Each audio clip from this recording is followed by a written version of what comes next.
Hey everybody, this is Eric from Justice for Youth, and we are in video 2 of the On Point Facilitator training. In this video, we're just going to focus on a few things. Number one, we want to talk about how to use our curriculum. We're going to show you a little bit about what it looks like and how we kind of work through it. And then we're going to give you some tips on keeping your circles safe, fun, and meaningful. So the first thing I'm going to do is just do a little screen sharing here. And this is an actual document that we would be sending you facilitators as a guide, which is almost like a quick snapshot, a skeleton of the very things that we want you to be talking about. And we allow a skeleton structure so that you can be creative, because we know that all of our facilitators are gifted and just, have been doing this thing for a long time. We wouldn't throw anybody that's not seasoned in the mix. So basically you would get the title and you would be able to look at a little bit of the overview here. And you'll see here we have an introduction of self and orientation to the program. We have an icebreaker called What Would You Do? And then we introduce our topic for the day. We have an action point, a journal entry, which will allow for some contemplation. And then we finish by sharing a little bit of our belief. And this is one of the things we'll do like first time we meet with students. So number one, we share that you would make it short and sweet, but be vulnerable while telling your story. In the second section, we will ask the following questions and allow them to either write down their responses or answer them verbally. And you'll figure out which one works best for your group.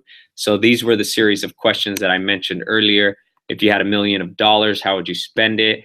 If you could have a job that you loved that didn't pay that well, or a job that you disliked but paid baller salary, right? If you could lie and keep a summer job, or tell the truth and lose it. And then if you found a wallet with $300 in it, there are the questions and they'll be at your disposal there. Number three, we point you to go through the lesson and to take your time during the sections. So the objective here is simply to introduce the value of accompaniment and to have students begin to ascribe themselves to it. So we would define it in detail and share what it looks like and how it plays out. And then we would ask them two simple questions. Who right now is currently accompanying them in their life? And often the kids will be like, well, once they know what accompaniment is and hear how meaningful it is and how much commitment is involved, they'll probably end up saying nobody, or they might say their parent, or they might say a homegirl or a homeboy, right? That's in their life. And the second one you want to ask them is, who are you accompanying? And we want them to begin to reciprocate the very kinds of relationships that we're offering to them, even at the early onset. And you might hear them say, well, nobody.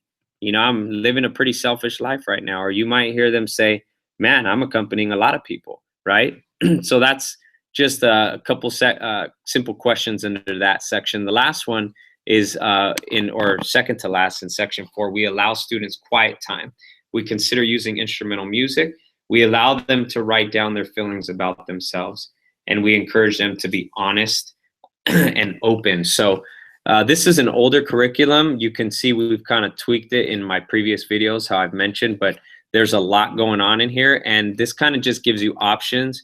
You can either do that or not, depending on the ebb or flow of your group. The last thing you will always see in every piece of our curriculum is we have a media component and or an art component. So in this section, we have a media component. There's a hyperlink there to a video clip from the movie called The Help, and it's a beautiful picture of a Black woman very lovingly just speaking to a young white girl who she is responsible for taking care of. And this is during a time where racism is at its peak, and they have somewhat, slaves and housekeepers and nannies, and they're forced to do everything. And this was in the South, and she's looking at her and she's saying, use kind, use smart, and use important. And the little baby starts repeating it after her. And we want to use this opportunity after the video clip to say, guys, we really believe the very same things about you. We believe that you're very kind. We believe that you're smart, and we believe that you are important. You're important in our lives. So that's something that we would use that link, and I would often say things like, "What did you guys notice about that?" before I even give the example of what was the meaning of that video. So the last things I want to share with you are just some simple tips on keeping your circles safe, fun, and meaningful. Number one, get to know everybody's name. I have a gift myself where, I kind of go through like a couple routines at the school sites and I repeat names and then I challenge myself to jumble them up. And once I do that once or twice, I got it. And it's forever cemented in my head.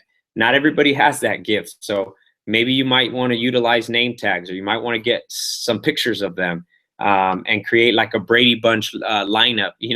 That might be fun to pass out to each other, so they might get to know everybody in the group, right? Another thing that's important to keep it safe, fun, and meaningful is to be an active listener.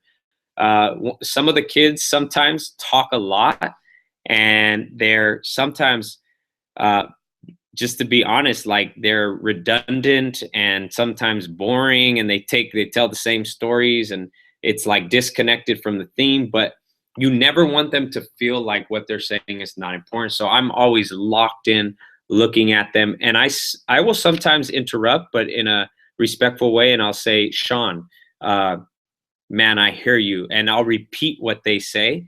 I use their name, I repeat what they say. I'm an active listener, and I let them know that I'm there for them. And sometimes being an active listener does not merit a response, right? Sometimes it's just, I say, "Man, thanks for sharing. Thanks for sharing." And then I go to the next person. A couple other tips is, be willing to laugh a lot. Have fun. I'm like a kid at heart, and I still feel like a teen to this day. Even though, I've been out of school for 15 plus years now. But be willing to laugh a lot, mess around a little bit, show them the lighter side of you. Don't be so serious, right? Find little things that you can laugh and make fun of. Come up with some silly nicknames. Have a joke for the day. Get creative to make it a light, fun atmosphere, because you can vacillate between a funny moment and then a serious moment. And that makes things more natural. The last tip I'll give you to keep it safe, fun, and meaningful is to really work hard to protect the confidentiality of the group. This is super important to the students.